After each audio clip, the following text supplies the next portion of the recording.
Hello friends, I have a quick video for you today, but the topic is something that comes up a ton when I'm talking to viewers. Teleconverters.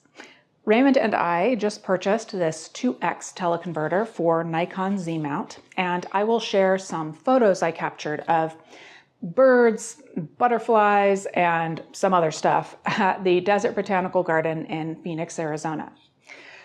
Looking at my results the other day, Raymond and I were talking about how far teleconverters have come over the years, especially in the last handful of years. And I realized, because a lot of folks asked me about them, I should share the photos and videos that I captured and chat about the benefits and the drawbacks. So let's do it. First, what is a teleconverter? It is basically a magnifying glass that you add in between your lens and your camera body, which extends the focal length of your lens. Generally, you'll see somewhere between a 1.4x to a 2x extension. That means that you multiply the focal length by that number. In the case of a 1.4 teleconverter on a 70 to 200 millimeter lens, your range will be 98 to 280 millimeters. In the case of this 2X teleconverter, it extends a 70 to 200 millimeter lens to 140 to 400 millimeters. Cool, right? Here you can see the difference from 200 millimeters to 400 millimeters. So teleconverters are an inexpensive way to add significant flexibility to one or more of your current lenses. In my case, for about $600, I doubled the focal length of my 70 to 200 millimeter. Now there is a 100 to 400 millimeter lens that I could have purchased, but that would cost me about $2,700. That's more than 4 times the cost of the teleconverter. That being said, I already had this 70 to 200 millimeter lens, which is also a $2,700 lens. So for us, we are extending the flexibility of a lens that we already have in use. So the cost of the lens and the teleconverter together makes sense. If we didn't already have the 70 to 200 millimeter lens, purchasing the 100 to 400 millimeter would potentially have been a more prudent purchase. Or of course, one of Nikon's other super telephoto options for the Z system, or one of the myriad super telephoto lenses for F mount, which you can use on your Z mount cameras with the FTZ adapter. This video is about teleconverters, so I'm not going to go into all of the super telephoto options for all of the brands of cameras out there, but it is worth mentioning that you do have options no matter what camera system that you're using. Okay, I've painted a rosy picture for you, but are there drawbacks? Certainly. In the days of yore, teleconverters definitely affected your image quality. Your images would be less crisp simply because there was more glass in between your camera's sensor and the end of your lens. But teleconverters have come a long way in delivering stellar image quality. As I was zooming in and out of these two images, going back and forth, squinting at my computer screen, trying to figure out if there was a difference in image quality, I thought, wait a minute, apparently there's not, because I can't figure it out. I've used a number of teleconverters from Sony, from Sigma. We owned the old 1.7X teleconverter for Nikon F mount.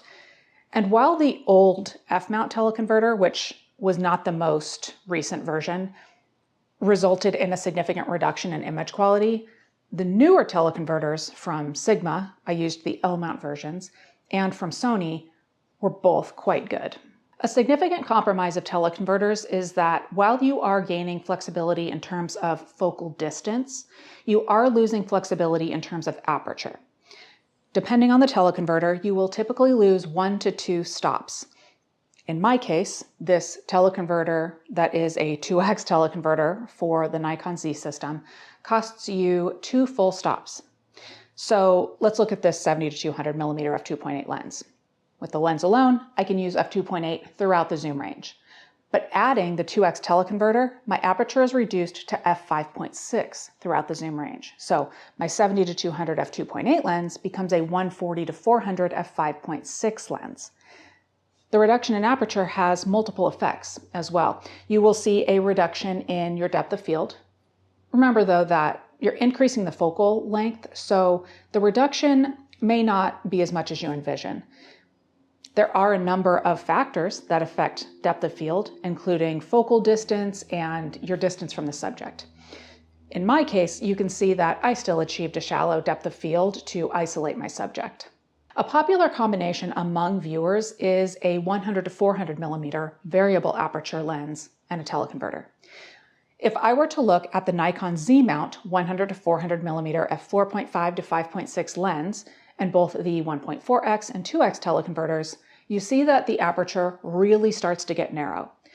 Consider achieving at 800 millimeter focal length, but at f11. How will you need to increase your shutter speed and your ISO sensitivity to account for not only the longer focal length, but also the lesser amount of light that's getting into your camera? If you are often shooting in low light conditions, f11 may end up being prohibitive. And are those factors affecting autofocus speed? They might. It's a domino effect, and like I said, you gain flexibility in focal length, but there are trade-offs. One really important thing that you need to do before you purchase a teleconverter is to check compatibility. Many lenses are not compatible with teleconverters. You can't use a Nikon Z teleconverter on every Nikon Z lens, and that goes for all brands. For Nikon, they are generally designed to be compatible with telephoto primes and zooms. You should be able to find a list of compatibility on the teleconverters page of your camera brand's website. All right, so the allure of a teleconverter is more focal distance and getting more out of lenses that you may already have.